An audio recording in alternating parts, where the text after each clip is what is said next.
বাদশাহ সবাই মত পেয়ে আসছে। আমি আমি সাংবাদিক, দৈনিক গণবার্তা। আমার কাছে গোপন সূত্রে জানতে পারি যে কাশেম পাড়ায় ও ও ও আবার যুবদলের বিএনপি যুবদলের আরিফুল ইসলাম চৌধুরী বাদশাহ নেতৃত্বে 40-50 জন আমাকে উপর হামলা করছে। আমি সাংবাদিক জামাল উদ্দিন, দৈনিক গণবার্তা।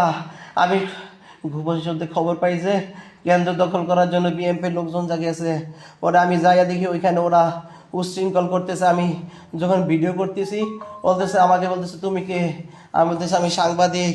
কয় সাংবাদিক মার কই আমাকে সবাই এবং মারতে মারতে জিরির খালের পাড়ে নিয়ে গেছে। ওর মায়েরা খালে ফালাই দেয়। এর মধ্যে 10 মিনিট পর প্রশাসন গেছে। ও আমার কোমর শেষ, আমার মাথা, আমার গলা চিপে ধরছে। আপু ও ও আমার শেষ।